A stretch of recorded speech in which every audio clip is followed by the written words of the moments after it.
because something disturbing is going on in England. A law being discussed. Effectively, they want to legalize euthanasia, assisted dying, which, in principle, I support. The problem is, for the past decade or more, we've had an attitude of social murder towards the disabled, which means we do allow them to lose enough support to the point where life isn't worth living. Whether that means being in poverty, as I was for most of my life, or being homeless, which I was for a much shorter period of my life. We try our best to restrict services to the disabled with the excuse that as an effort to reduce fraud, to make sure that people who deserve it are getting it, we impose more and more measures that make it harder to stay on benefits, and that's only increased. The previous Conservative government implemented a number of policies targeting the disabled, and the Labour government appears to be continuing them. We have to deal now with a bill about euthanasia. In places like Canada, in places around the world that simultaneously implement austerity and assisted dying, there's a tendency to reduce the amount of support you're willing to offer, less palliative care, which is end-of-life care for people with chronic conditions, which is, to be fair, expensive, although nothing compared to the benefits they give their billionaire buddies, but that's besides the point. Less offers of housing, money, or food being restricted or taken away completely. It kind of forces people into a situation where the government isn't offering you a life worth living, but they are offering you a convenient way out.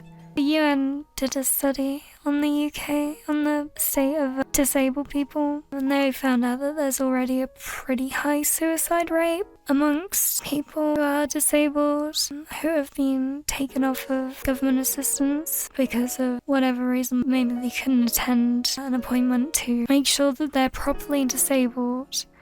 For me personally, I had to appeal a decision that would have put me in the same situation because, as an addendum to my many verifiable health conditions, I mentioned that I have back problems, which I do because when I was 16, I was helping someone lift an oven and then they dropped it and it fucked up my back real bad. And it's not a diagnosis I have.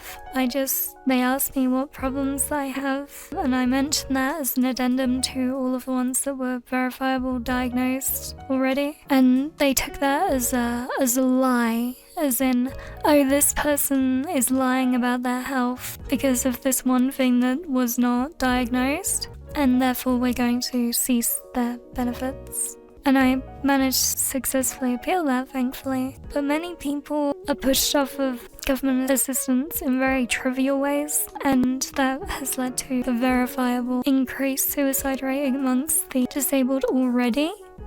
And that's before we legalise euthanasia as a method of dealing with the chronically ill.